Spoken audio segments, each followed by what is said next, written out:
చేసుకోవాలి, పప్పు బెల్లాలు వాయినాలించుకోవాలి.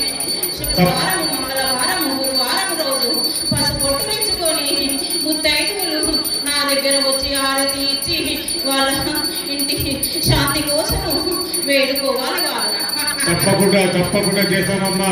నువ్వు చెప్పిన అన్ని చేస్తామమ్మా. అమ్మా, ఈ దేవాలయ విస్తరణ గురించి చెప్పండి అమ్మా. చాలా సంవత్సరాల పెండింగ్ ఉంది. మీరు మాకు శక్తి ఇస్తేనే మేము కట్టగలుగుతామమ్మా. ఖచ్చితంగా ఈ సంవత్సరం అన్నా ఈ దేవాలయ విస్తరణ కావాలమ్మా. మీరు మమ్మల్ని ముందుంచి నడిపియాలి తల్లి. నేనున్న దగ్గరనే ఉంట బాలుడా, నన్ను మాత్రం ఎక్కడ కలపకూడదు. మీరు నచ్చిన విధంగా, మీరు ఆలోచన చేసిన విధంగా మీరు ఎంత పెద్దగా చేసుకుంటే అది మీ బాధ్యత. కానీ నేను ఎక్కడున్నానో అక్కడనే ఉంటాను. మీరు చేసే ఆలోచనకు నేను దాన్ని చూపిస్తాను, అడిగేసట్టు చేస్తాను, మీకు ఆలోచన ఇస్తాను. తోడు నీడ, కళలో నీడలో వచ్చి అన్ని చూపిస్తా వాళ్ళ. తప్పకుండా తల్లి. మీరు మీ జాగాలనే ఉంటారు. చుట్టుముట్టు ఈ ఇల్లు ఇస్తలే తల్లి. వాళ్ళకి మనసు కలిగి తల్లి, మనసు కలిగించి వాళ్ళకి మీకు ఇచ్చేటట్టు చేయండి అమ్మా. తొందరగా ఇస్తాం. ఎందుకంటే లక్షలాది జనాలమ్మా. నిన్న మాత్రం విసిగేస్తే రాసినంత జనం ఉన్నదమ్మా.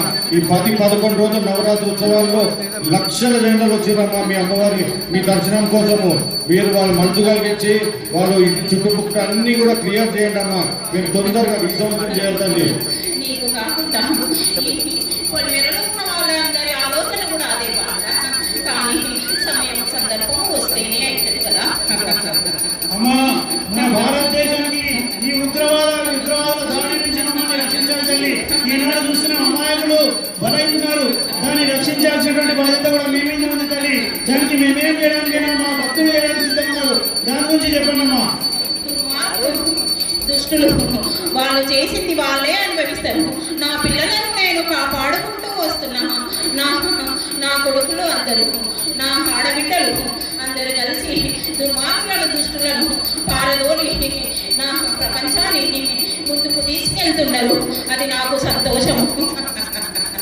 ఎవరేమి చేసినా ఏమి కాదు. నేను ముందున్నా సింహాయినే వెలిసిన, కలకత్తా కాలినే వెలిసిన, ఉజ్జయిని కాలినే ఉన్నా. నేను ఈ దేశంలో చేసిన పూజలు అందువల్లనే నేను మన ప్రపంచాన్ని, మన దేశాన్ని కాపాడుకుంటూ వస్తున్నాను. ధన్యవాదాలు తల్లి. మీరు అతివృష్టి అనావృష్టి నుంచి మమ్మల్ని కాపాడతండి. ఈ వర్షాలు సరైన సమయంలో పడకపోవడం వల్ల పంటలు కూడా పండడం లేదు తల్లి. దానికి మేము ఏం చేయాలో చెప్పండి తల్లి. వర్షాలు ఉన్నాయి, అన్ని కాలాలు అన్ని విధాలుగా నడుస్తూనే ఉన్నాయి. కానీ మీ దుర్బుద్ధి, మీ దురాలోచన